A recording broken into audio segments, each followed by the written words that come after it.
오늘 우리에게 내주신 하나님의 귀한 말씀은 신약성경 데살로니가 후서 2장 13절에서 17절 말씀 교독하도록 하겠습니다. 데살로니가 후서 2장 13절부터입니다.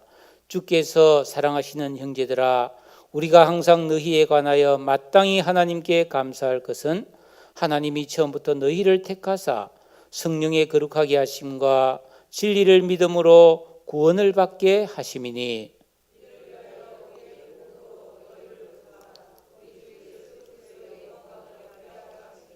그러므로 형제들아, 굳건하게 서서 말로나 우리의 편지로 가르침을 받은 전통을 지키라.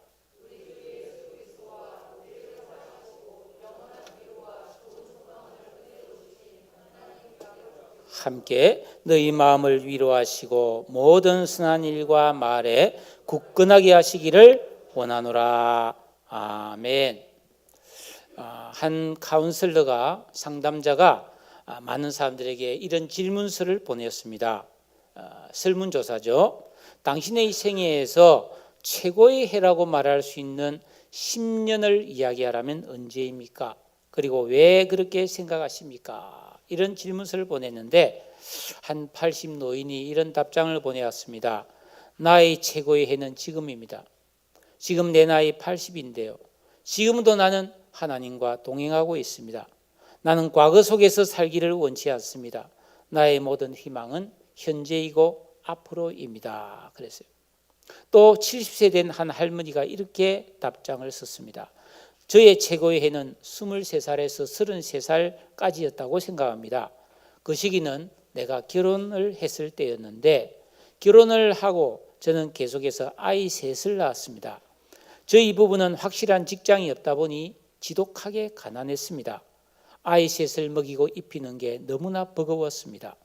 우리 부부는 그 10년 동안 얼마나 바쁘고 피곤했는지 어떤 때는 죽을 수도 있겠다라는 공포를 느낄 정도였습니다. 그러나 오늘에 와서 생각해 보니 그때가 가장 하나님을 의지하면서 하나님을 인격적으로 만났고 희망 속에 살았다는 생각이 듭니다. 또 한 노인이 이런 답장을 했어요. 저의 세계 최고의 10년은 40부터 50세까지라고 생각합니다. 그 10년간 사업에서 가장 큰 실패를 맛보았습니다. 저는 사업에 실패해서 많은 빚을 지게 되었는데 당시 자녀의 대학 학비를 감당하기 버거웠습니다. 자살까지 생각할 정도로 얼마나 비관했고 좌절했는지 모릅니다. 그러나 사업 실패라는 절망의 구름다리 밑에서 하나님의 임재를 경험했습니다. 하나님의 놀라운 은혜로 위기에서 빠져나와 오늘을 살고 있습니다. 40세에서 50 사이에 겪은 그 실패와 절망이 저에게는 일생의 가장 보람 있는 때였다고 생각합니다. 사람들은 큰 위기 상황에서 두 가지로 반응합니다. 내 힘으로는 어쩔 수 없다. 내 인생은 끝났다. 이렇게 생각하고 낙심하고 절망하고 포기하고 많은 사람이 있는가 하면, 어떤 위기 상황에서도 더욱 하나님을 의지해서 소망을 품고 적극적으로 도전함으로써 그 위기를 이겨내고 어려움을 극복하고 승리하는 사람도 있습니다. 왜 이런 차이가 생길까요? 사람은 누구나 인생을 살아가면서 적어도 한두 번 고난과 위기를 겪지 않는 사람은 없다고 생각합니다. 아마 이 자리에 계신 분들도 인생을 한번 탁 터놓고 이야기를 하노라면은 내가 이런 어려움이 있었어요. 이런 참 힘들 때가 있었어요. 누구나 말할 것이 있을 것입니다. 우리는 그런 고난이 왔을 때 당연히 그 고난을 극복하고 이겨내야 된다는 것을 알고 있습니다. 그러나 최악의 상황에서 좌절하지 않고 그 고난을 이겨내는 것은 결코 쉬운 일이 아니라는 것입니다. 어떻게 해야 될까요? 오늘 우리가 읽은 이 본문 데살로니가 후서입니다. 사도 바울은 그 2차 전도 여행 중에 그 빌립보 그 감옥에 갇혔다가 나와서 그곳을 떠나서 데살로니가라는 지역에 도착하게 됩니다. 그 이방 땅이었습니다.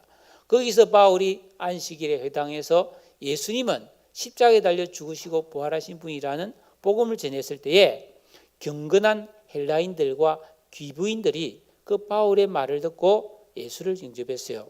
그래서 세워진 교회가 바로 데살로니가 교회였습니다. 그런데 거기서 재미나게 신앙생활을 하고 있는데 갑자기 그 골수 유대인들을 비롯한 그 대적자들의 박해가 일어나서 바울은 그 성도들과 작별 인사도 못하고 급히 데살로니가를 떠나게 됩니다. 하지만 바울은 그 교회의 상황이 너무나 궁금해서 어떻게 잘 지내는지 이렇게 기도를 하고 있는데 기별이 온 거예요. 데살로니가 교회 성도들이 많은 박해와 환난을 당하면서도 믿음을 굳게 지키고 있다는 그런 참 감동적인 소식을 듣게 됩니다. 그래서 바울이 너무 감사해서 그들에게 격려와 당부의 말을 담은 편지를 썼는데 그게 바로 데살로니가 전서입니다. 그런데 다시 답장이 오기를 박해가 점점 더 심각해져서 데살로니가 성도들의 믿음이 흔들리고 있고 신앙생활에 혼란을 겪으면서 하나님의 구원과 은혜를 의심하는 사람들도 생겨나고 있다라는 좋지 않은 소식이 들렸어요. 이에 바울은 간절하고 애틋한 마음으로 두 번째 편지를 써보냈는데 그게 바로 데살로니가 후서, 우리가 오늘 읽은 말씀입니다. 가장 큰 문제는 지금 데살로니가 교회 성도들이 엄청난 박해와 환난을 겪고 있고 거기다가 힘들면은 또 마귀가 역사하잖아요. 거짓 선생들이 들어와서 가짜 복음을 막 전하면서 유혹하고 있는 거예요. 거기다가 어떤 사람들은 그래 뭐 이렇게 고난이 심한 거 보니까 곧 예수님이 오시겠네. 예수님이 오시면 다 끝 아니야. 그러니까 우리 고생하지 말고 그냥 집 팔고 논 팔고 그냥 먹고 즐기자. 이런 또 이상한 사람들도 생겨나 버렸다는 것입니다. 그래서 막 영적으로 현실적으로 너무 인생에 혼란이 와 있는 것이죠. 그래서 2장 2절에 보니까 쉽게 마음이 흔들리거나 두려워하는 그런 사람들이 생겨나는 상황에서 바울은 오늘 말씀 15절에 그러므로 형제들아 굳건하게 서서 믿음을 지킬 수 있도록 그들을 도와주고 격려해야 될 그런 사명감을 느꼈죠. 여러분 수시로 생명의 위험을 느끼면서 힘겹게 살아가는 이 데살로니가 교회 성도들을 멀리 떨어져 있는 사도 바울이 어떻게 도와줄 수가 있겠습니까? 여러분 우리가 현재 살고 있는 2021년 이 시대를 살아가는 우리 성도들도 참 많은 어려움과 혼란함이 있는 그런 시대입니다. 얼마나 이단들이 활동합니까? 신천지는 그렇게 실체가 드러나는데도 이제 더 뻔뻔스럽게 포교를 하고 있고요. 저에게도 늘 편지를 보내고 구원파들이 찾아와서 한 번만 와보세요. 목사님이 모르는 걸 가르쳐 주겠습니다. 이런 값싼 광고를 하고 있단 말이죠. 더구나 믿고 구원받은 우리들이 마음껏 모여서 함께 예배를 드리고 함께 식사도 하고 교제도 나누면서 성경 공부하고 한 이런 영적 교제를 나누기가 어려운 시대예요. 정부에서 늘 문자가 옵니다. 목사님 방역 수칙 잘 지키고 있습니까? 온도 체크 잘하고 있습니까? 식사 같은 건 하지 마세요. 계속 매주 연락이 옵니다. 우리가 인생을 살아가면서 일하기도 바쁘고 다 바쁜데 말이죠. 전염병에 걸릴까 봐 늘 우리가 두려움을 안고 지금 살고 있잖아요. 백신이 나와서 이제 백신을 맞게 해준다 하지만은 이 백신의 부작용이 있다니까 우리 또 두려움이 있잖아요. 안 맞을 수도 없고 맞을 수도 없고. 지금 우리나라가 100몇십만 명 맞췄는데 1000명이 넘는 사람이 부작용이 있다. 그중에 또 다수가 또 생명을 잃었다. 이런 뉴스를 접하면 이거 목숨 걸고 맞아야 되나 그런 생각도 근심이 든단 말이죠.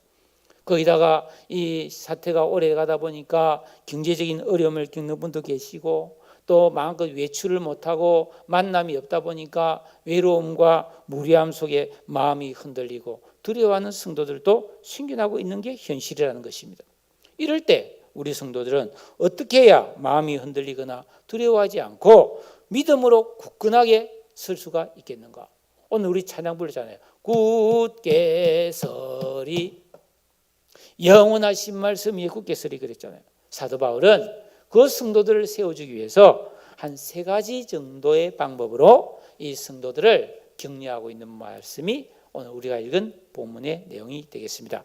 첫째는 마땅히 하나님 앞에 감사할 것을 기억하게 함으로써 그들을 세우기를 원했습니다. 여러분, 사도 바울은 먼저 이 데살로니가 교회 성도들이 지금 이 너무나 어렵고 혼란스러운 형편이 있지만은 마땅히 감사해야 될 것이 있음을 깨우쳐 줍니다. 그 감사할 것도 한 3가지 됩니다. 첫째는 그 13절에 있는 것처럼 주께서 사랑하시는 형제들아. 이 사랑하시는 이 말은 그 이제 헬라어 시제로 보는 분사인데 과거로부터 지금도 앞으로도 계속 사랑하시는 형제들아 이런 뜻이에요. 그러니까 데살로니가 교회 성도들이 원래 이방인들이었잖아요. 이 헬라인들은 우리가 아는 올림푸스 산의 제우스 신이다, 헤라의 신이다, 미의 여신 아프로디테, 이 힘의 신 헤라클레스 그런 걸 믿는 사람들이었거든요. 그뿐 아니라 모든 만물의 신이 있다. 그래서 만신을 섬기는 사람들이었어요. 잡다한 신을 다 섬겼죠.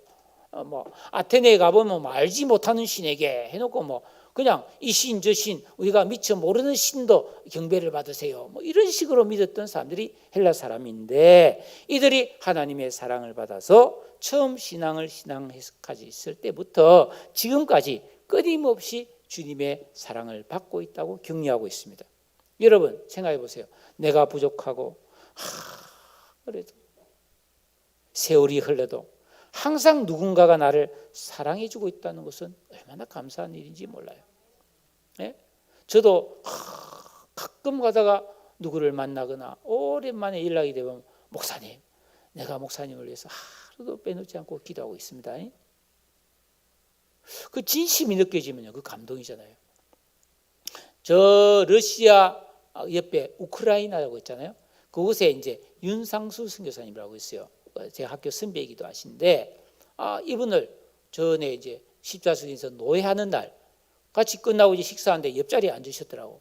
그 선배님, 선교사님 안녕하세요 했더니 최 목사님, 제가 서해왕 선교회 목사님에서 새벽마다 기도하고 있습니다. 저도 기도는 하고 있는데 너무 감사하잖아요. 그리고요 해마다 12월 말이 되면 저한테 전화를 거는 권사님이 한 분 있습니다. 20년이 넘었잖아요. 제가 저 부목사로 있을 때 참 가슴 아픈 일이 하나 있었어요. 제가 담당하고 있는 교구에 아주 잘 나가는 집사님이 한 분 있었어요. 서울대학교를 나오고 대학원을 나오고 조선일보 기자가 되었어요. 과학부 기자가 돼가지고요. 과학 칼럼을 썼는데 대한민국 첫 번째 과학상을 받았어요. 엘리트입니다. 앞길이 창창한 사람이에요.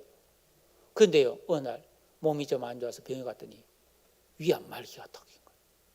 근데 이분이 믿음이 얼마나 좋은지 제가 신방을 갔더니 얼굴이 환하게 생글생글 웃으면서 목사님 감사하게도 하나님이 저를 교만하게 하지 않기 위해서 이런 병을 주셨네요. 기도해 주세요. 저는 꼭 나을 겁니다. 그럼요. 기도해 주세요. 근데 병이 점점 악화돼요. 의사가 준비하세요. 가족들에게 그래 말했단 말이에요. 근데 이분은 자기는 안 죽는다는 거예요. 근데 언제 돌아가실지 모르는데 본인이 빨리 그걸 받아들여야 정리가 되는데 본인은 자기는 안 죽기 때문에 그런 거 할 필요 없다는 거예요. 그러다가 돌아가시기 사흘 전에 그걸 받아들였어요. 그거 돌아가셨어요. 가슴 아픈 장례식이죠. 그 젊은 저보다 나이가 1살 어려요. 그분이 돌아가고 나니까 어린 딸이 2이 있는데 그 부인이 얼마나 상심을 하는지. 근데 주위에서 도와줍니다. 그 남편의 스승이었던 김명자 서울대 환경대학원 교수였던 분이 그 당시에 우리나라 환경부 장관이었거든요. 그래 직접 불러가지고 당신 참 내가 사랑했던 제자인데 그러면서 공무원으로 특채시켜준다. 그러고 조선일보에서는 그 딸들이 어린 딸 대학 졸업까지 다 학비대 주겠다고 했는데 그래도 막 우울증이 걸려버린 거예요. 그래서 제가 신방 가서 말씀을 전하면 좀 밝아져서 밥을 먹는데 제가 떠나면 또 밥을 안 먹는 거예요. 참 매일 나를 보고 신방을 와달라는 거예요.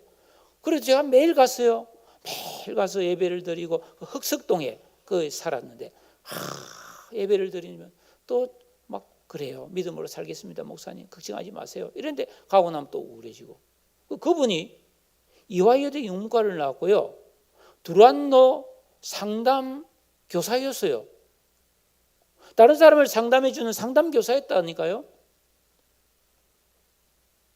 그런데 우울증에서 못 벗어나는 거예요. 너무 그 남편을 사랑한 것 같아요. 그러던 차에 제가 몇 달 있다가 저 십자수 기도원에 원목으로 그 교회를 떠나서 저 산소로 들어가게 됐네요. 더 이상 만날 수가 없잖아요. 그리고 한 달 뒤에 아파트에서 뛰내려 버렸어요. 그 딸을 그래 보내고 어린 손주를 그 할머니 권사님이 지금까지 길러서 애들이 다 대학원 졸업하고 지금 잘 돼 있더라고요. 근데 해마다 전화를 온 거지. 그걸 잊지 못해가지고 목사님 사랑합니다. 가슴 아픈데 참 눈물 나는데 참 그 사랑이 참 대단하잖아요. 지금 90이 넘었어요. 근데 해마다 전화가 오는 거예요. 사랑하는 여러분, 우리가 이 세상을 살아가면서 참 누군가에게 사랑을 받고 사랑할 수 있다는 것은 얼마나 감사한 일인지 모릅니다. 하나님의 사랑은 아가페 사랑입니다. 우리가 예뻐서도 아니고 무슨 자격이나 공로가 있어서도 아닙니다. 그저 값없이 베풀어 주신 은혜인 줄로 믿습니다. 예수 믿고 구원받은 성도들은 저와 여러분들도 이런 사랑을 하나님께 항상 받고 있음을 아시고 감사하시기를 바랍니다. 이거 믿으시길 바랍니다. 둘째로 하나님이 처음부터 너희를 택하사 하나님이 선택해 주셨다는 겁니다. 여러분 데살로니가전서 1장 4절에 보니까 하나님의 사랑을 받은 형제들아 너희를 택하심을 아노라. 그렇죠. 하나님이 택하여 불러주셨기 때문에 예수 믿고 구원받을 수가 있었죠. 에베소 1장 4절 5절에 이렇게 택하신다는 것은 창세전에 그리스도 안에서 우리를 택했다는 거예요. 놀라운 이야기입니다. 하나님의 창조 계획 속에 우리가 들어있었다 이 말이죠. 여러분 우리가 이 세상을 살아가면서요 누군가의 절친이 된다. 저도 친한 친구들이 있거든요. 며칠 전에도 어떤 목사님 너무 심심해요. 좀 만납시다. 그래요. 언제든지 오세요. 왜? 친하니까. 우리가 살아가면서 누군가의 친구가 되고 또 친구가 생긴다는 거 얼마나 감사한 일인지 몰라요. 또 인생의 동반자가 생겨서 결혼을 해서 같이 살고 또 누군가의 연인이 되고 취직이 되어서 한 직장인이 될 수 있고 한 교회에 등록된 성도가 되는 것도 얼마나 감사한 일인지 몰라요. 언제든지 예배에 드릴 수 있고 언제든지 와서 기도할 수 있지 않습니까? 그런데 그보다 더 중요한 게 있어요. 죄인인 내가 하나님의 택하심을 받아서 거룩하고 흠이 없는 의인이 되고 천국 시민이 되고 영생을 소유한 하나님의 자녀로 택하심을 받은 이 은혜는 무엇과도 바꿀 수 없는 복인 줄로 믿습니다. 이거를 무엇과 비교할 수 있겠어요? 우리는 이 사실을 알고 하나님 앞에 감사해야 될 줄로 믿습니다. 또 셋째로는 그 13절에 보니까 성령의 거룩하게 하심과 진리를 믿음으로 구원을 받게 하셨다. 우리 주님께서는 성령의 역사로 죄인인 우리가 거룩하신 하나님의 말씀을 믿고 구원받게 해주셨다는 겁니다. 즉 뭐예요? 우리가 예수를 믿었다는 말은 우리 예수님이 동정녀 탄생을 했다. 즉 뭐예요? 남자와 여자가 결혼해서 정상적인 결혼 생활을 통해서 태어난 게 아니고 처녀의 몸에서 태어난, 즉 여자의 후손으로 오셨다는 걸 믿는 거 아닙니까? 이거는 상식적으로, 과학적으로, 합리적으로는 믿을 수 없는 건데 우리가 그걸 믿잖아요. 이 믿음은 하나님이 은혜로 믿게 해주신 줄로 믿습니다. 또 예수님이 십자가에 죽으시고 부활하셔서 지금도 살아계시다는 거, 사람들이 에이 그런 게 어디 있어, 눈으로 봤나, 그런데 우리는 뭐예요? 보지 못하고도 믿지 않습니까? 예. 근데 이런 진리, 이런 복음의 진리를 믿고 우리가 구원받았는데 이것은 뭐예요?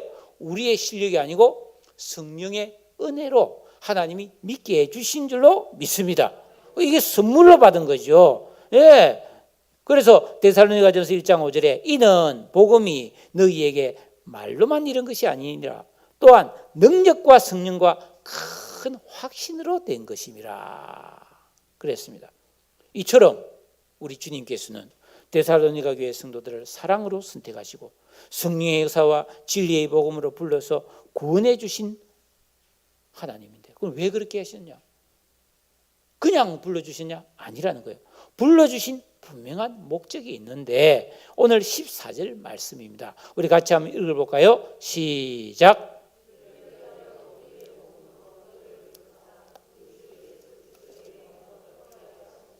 우리 주 예수 그리스도의 영광을 얻게 하시려고 불러주셨다는 것입니다. 무슨 말입니까? 우리 예수님께서 이 땅에 오셔서 많은 고난을 받으시고 십자가에 달려 죽으셨습니다. 그리고 장사되었잖아요. 그러나 예수님은 죽음을 이기고 3일 만에 부활하시고 승천하셔서 모든 이름 위에 뛰어난 이름이 되시고 이 우주 하늘과 땅의 모든 권세를 지시고 지금도 만물을 다스리는 영광과 존귀를 가지신 만왕의 왕이 되셨잖아요. 이런 예수 그리스도가 영광과 존귀를 얻으신 것처럼 데살로니가 교회 성도들도 현재의 고난과 슬픔을 믿음으로 잘 이겨낸 다음에는 예수님의 그 부활과 영광에 동참하는 영원한 복과 은혜를 누리게 될 것이라는 말씀이죠. 이것은 우리들에게도 동일하게 적용되는 말씀입니다. 우리도 택하심을 받아 구원 백성이 됐잖아요. 그러므로 우리도 이 세상을 살아가면서 경제적인 어려움 혹은 가정적인 어려움, 배우자로 인한 고통, 자녀로 인한 고통, 내 자신의 어떤 질병, 이런 어떤 시련과 고난이 오더라도 우리는 다 믿음에 굳게 서서 순종과 기도와 인내와 헌신의 자리를 떠나지 말고 다 하나님을 경외하는 믿음을 지켰을 때 우리 주 예수 그리스도의 영광을 얻게 될 줄로 믿습니다. 이 소망, 이 비전, 이 꿈을 놓아서는 안 된다는 것입니다. 사도 바울은 이 사실을 깨우쳐 주면서 데살로니가 교회 성도들이 하나님께 감사할 수 있도록 격려했습니다. 여러분도 이 진리를 깨닫고 하나님 앞에 감사하는 마음을 잃지 마시기를 주의 이름으로 축복합니다.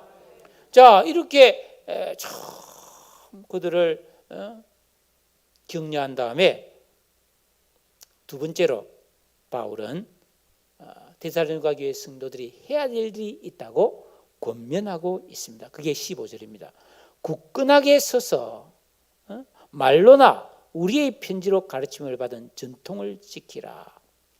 바울이 와서 가르쳐주는 복음, 편지로 전한 데살로니가 전서의 말씀, 또 지금 보내는 데살로니가 후서의 말씀, 이런 말씀을 듣고 깨달아서 순종해라라는 말씀입니다.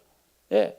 그래야만이 그들은 영원하신 하나님의 은혜와 복과 능력을 누릴 수가 있어요.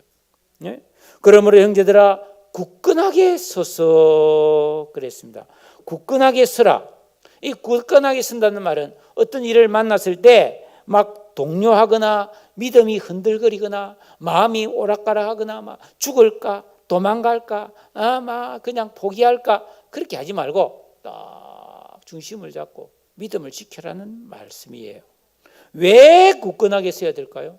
예. 여러분 갈라디아서 5장 1절에 보니까 그러므로 굳건하게 서서 다시는 종의 명예를 매지 마라. 예. 여러분 성도가 믿음에서 굳게 서지 못하면 반드시 뭐예요? 죄를 짓게 돼요. 죄를 지으면 마귀의 종이 되어버립니다. 그리스도께서 우리를 자유케 하시려고 우리를 불러주셨잖아요. 우리가 예수 믿고 구원받아서 하나님 사랑을 알고 감사하고 믿음 생활을 잘하게 되면 우리 마음에 기쁨과 자유함이 있죠. 끓이김이 없습니다. 평안합니다. 그런데 아이고 힘들다 그러면서 내가 그냥 내 마음대로 해보려고 죄를 지어버리면 왜 타닥타닥 하고 마귀에게 속박이 돼버립니다. 그래서 뭐예요? 마음이 어둡고 두렵고 염려 근심에 확 빠져서 평화를 못 느끼는 거예요. 굳게 서지 않으면 죄의 종이 되어버립니다, 여러분. 두 번째로 골로새 2장 7절에 교훈을 받은 대로 믿음에 굳게 서서 감사함을 넘치게 하라. 믿음에 굳게 서야 기쁘고 감사하는 마음이 생긴다는 겁니다. 여러분 믿음으로 살아보세요. 계명을 지키고 순종하고 또 회개하고 하나님 앞에 헌신하고 충성해 보세요. 손해가 됩니까? 아니요. 기쁨과 감사가 충만한 삶이 될 줄로 믿습니다. 생기발랄한 인생이 될 줄로 믿습니다. 그냥 내 마음대로 살면 좋을 것 같은데 그렇게 살아서는 참 만족이 없다는 것입니다. 그리고 히브리서 13장 9절에 보니까 마음은 은혜로서 굳게 함이 아름답단 말이에요. 우리가 하나님의 은혜를 받고 믿음으로 마음을 딱 굳세게 먹고 쫙 기도하고 순종하고 예배하고 헌신하고 이렇게 굳센 믿음으로 살아갈 때 하나님 보시기에 아름답다는 거예요. 그런 사람이 주님 보시기에 좋았더라. 할렐루야. 당연히 그러면 은혜와 복이 쏟아지게 될 줄로 믿습니다. 그러니까 성도는 믿음에 굳게 서야 마귀의 종노릇을 하지 않게 되고 죄에 물들지 않게 되고 하나님 앞에 감사신앙이 되고 주님 보시기에 아름답게 되는 것을 믿으시기를 주의 이름으로 축복합니다. 이런 믿음으로 살아야죠. 그런데 문제는 굳게 서고 싶지 않은 사람이 어디 있겠어요? 어떻게 하면 굳게 설 수 있겠습니까? 나는 굳게 서고 싶은데 염려 근심이 흔들어 내 인생을 사정없이 흔드는데 말이야 쉽지.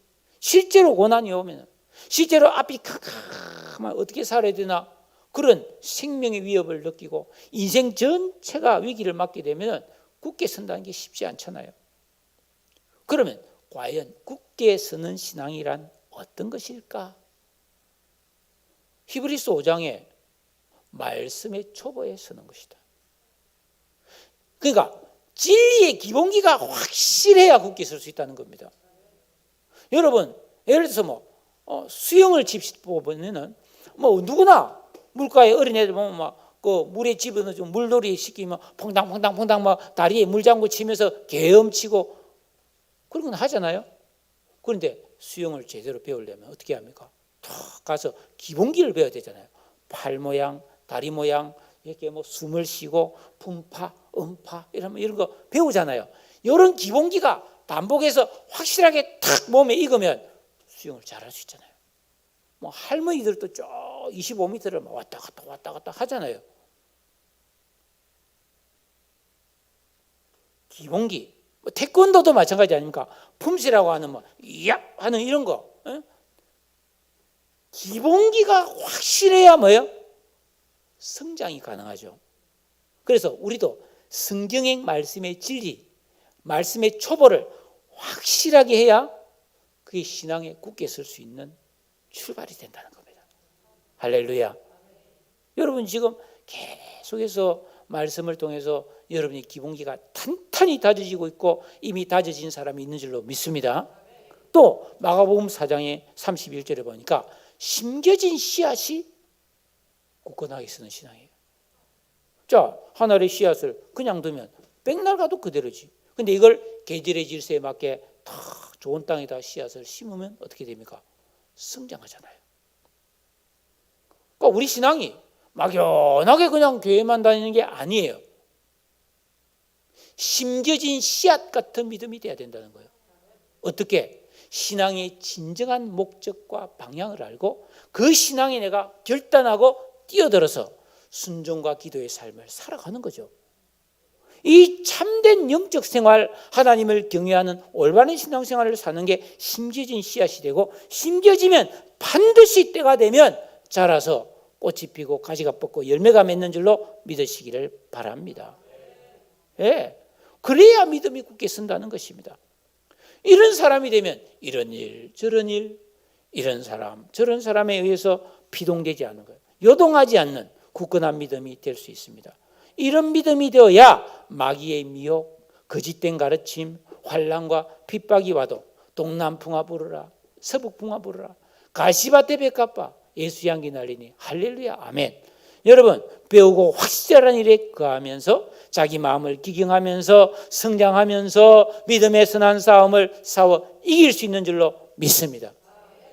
여러분, 에베소서 6장에 하나님의 전신갑주를 입으라고 할 때 서서 진리의 띠를 띠고 그러잖아요. 서는 신앙, 이거 굳건하게 서는 신앙입니다. 그런 신앙이 되어야만이 예수님을 닮은 장성한 깨어있는 믿음의 정상에 서는 줄로 믿으시기를 축복합니다. 그렇지 않으면 그런 신앙생활을 안 하면 어떻게 될까요? 예수 믿고 구원받았는데 그런 신앙생활을 하지 않고 굳게 서지 않고 흔들흔들 하면서 왔다 갔다 하면서 그런 신앙생활은 어떤 결과를 가져오는가? 베드로전서 4장 18절에 이런 말씀이 있습니다. 의인이 겨우 구원을 받으면 경건하지 아니한 자와 죄인은 어디에 서리요? 겨우 구원받는 의인이 있다는 겁니다. 예수 믿고 구원받았지만 겨우 구원받는다. 예? 고린도전서 3장에 보면요, 어떤 사람이 불난 집에서 사람 살려 그랬는데 119 대원이 와서 건져냈어요. 건져내긴 건져냈는데 막 머리가 불에 끄슬리고 막 화상을 입고 말이죠, 막 옷도 다 타고 말이죠, 막 겨우 시커멓게 돼가지고 그렇게 생명을 건졌어요. 그것처럼 예수 믿고 구원받아서 천국 갔지만은 불 가운데서 건져낸 것 같은 그런 구원도 있다고 그랬어요. 성경이 그래 말하잖아요. 반면에 예수님께서 천국에서 큰 자도 있고 해와 같이 빛나고 별과 같이 영원토록 빛나는 그런 상급받는 사람도 있다고 말하고 있어요. 여러분, 구원이 다 똑같으냐? 천국 가는 건 똑같아요. 그러나 천국에서 누리는 능력과 축복은 다른다는 것을 성경은 말씀하고 있어요. 이거 우리가 이해하기 어렵고 받아들이기 힘들지라도 분명한 성경을 그렇게 말하고 있음을 여러분이 기억하시고요. 겨우 구원받는 성도가 되기보다는 상을 받는 성도가 될 수 있기를 주의 이름으로 축복합니다. 예, 그래서 우리가 인생의 끝자락에 반드시 주님을 만나게 될 텐데 그때 주님께 잘했다 칭찬받는 그런 믿음으로 살아야 될 줄로 믿습니다. 예.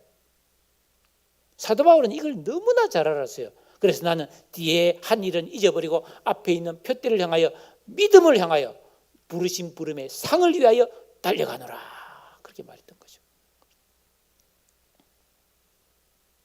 바울은 이렇게 감사할 것이 있다고 깨우쳐주고, 두 번째, 여러분 믿음에 굳게 서서 순종하는 삶을 살아야 됩니다. 말씀대로 사는 삶을 살아야 됩니다. 이렇게 한 다음에 세 번째로 그들을 위해서 기도해주고 있습니다. 16절 17절에 보니까 자, 데살로니가 교인들이 감사하고 하나님의 말씀대로 살아야 되는데 그게 그 성도들의 힘만으로는 불가능함을 바울은 알고 있었단 말이에요.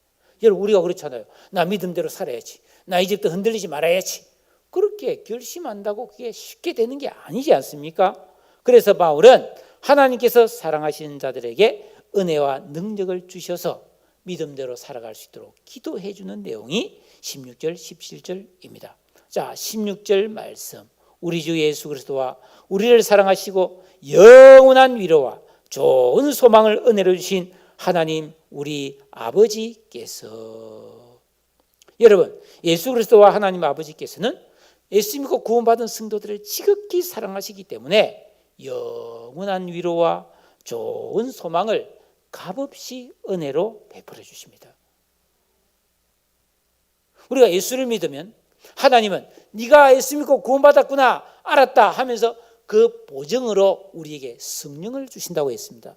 이 성령님은 파라클리토스라는 헬라어인데 보혜사, 우리 안에 계시면서 우리의 약함을 도와주고 위로해주고 상담해주고 모르는 것을 생각나게 해주는 뭔가 좋은 도움을 주는 분이 성령이신 줄로 믿습니다. 예, 여러분, 그래서 어렵고 각박한 세상에서 우리 성도들이 때때로 아프고 상처받은 마음을 움켜쥐고 막 어쩔 줄을 몰라 괴로워할 때, 슬프고 막상 큰일을 당하니까 어쩔 줄을 몰라. 이럴 수도 없고 저럴 수도 없고 죽을 수도 없고 살 수도 없고, 그럴 때 뭐예요? 우리를 위로해 주시고 힘과 소망을 주시고 바른 길 가도록 인도해 주시는 분이 우리 성령님인 줄로 믿습니다. 그러니까 여러분들은 어렵고 힘든 일을 당하고 내가 어떻게 해야 될지 모르겠다, 그러면 뭐예요? 성경을 펴서 읽으면서 기도해야 되는 거예요.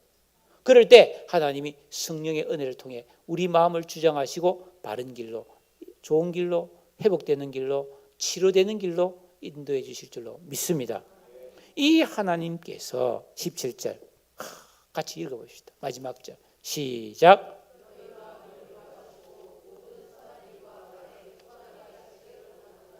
우리 주님은 지금 온갖 박해와 어려움을 겪고 있는 데살로니가 교회 성도들의 상한 마음과 그 영을 능히 위로할 수 있습니다.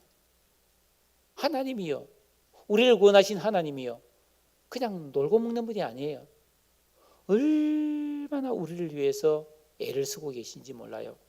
예? 한번 볼까요? 고린도후서 1장 3절입니다. 찬송하리로다. 그는 우리 주 예수 그리스도의 하나님이시요 자비의 아버지시요 모든 위로의 하나님이시며 우리의 모든 환난 중에서 우리를 위로하사 우리로 하여금 하나님께 받는 위로로서 모든 환난 중에 있는 자들을 위로하게 하시는 이시니라. 그분은 지금도 자비로 우리를 돌보고 계시고요.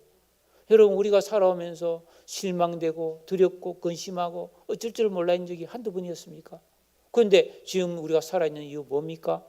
모르긴 해도 하나님의 위로와 자비와 은혜가 우리도 모르게 우리에게 부어진 줄로 믿습니다. 어떨 땐 배가 아프고 너무너무 복통이 아파서 막 눈물이 나고 막 어지러울 정도로 아플 때가 있잖아요. 그런데 그런 시절도 지나가고 또 우리가 평안을 느끼지 않습니까? 흐리고 비 내린 날이 있는가 하면 화창하게 그 푸르고 깨끗한 하늘이 있는 것처럼 주님은 우리의 인생에 늘 은혜와 위로와 도우심으로 회복시켜주고 계심을 믿습니다. 또한 하나님께서는 성도들이 계명을 지키고 기도하면서 말씀과 성령의 감동과 지시에 순종해서 선한 일과 선한 말로서 하나님의 뜻대로 살아갈 때에 그 성도들의 인생을 굳건하게 지켜주실 줄 그런 분이심을 믿습니다.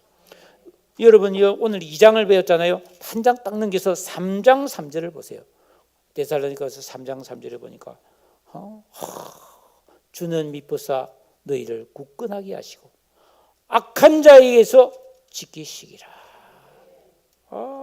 데살로니가 교회 성도들이 이 말씀을 듣고 얼마나 위로가 되고 용기가 생겼겠습니까?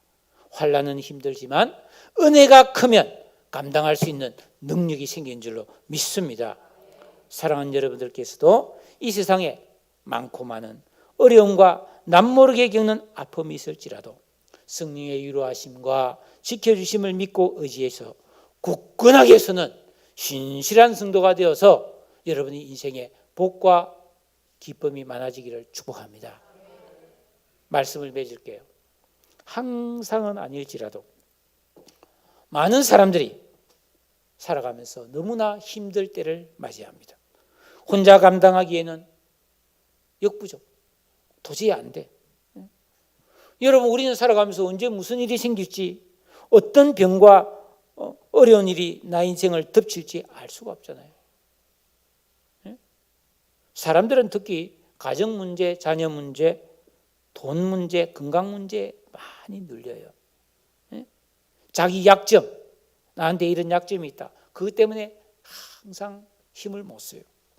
의사가 당신 병이 걸렸어 이러면 우리는 뭐예요? 즉시 그 병에 얽매여버려요. 짧게나 그 병만 생각하는 거예요.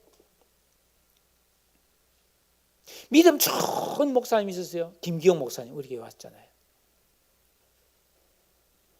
미국 가서 박사 받고 대학 교수하고 청담동 그 디자이너, 비싼 옷 파는 청담동이 디자이너들 데리고 교회를 개척한 분 아니에요?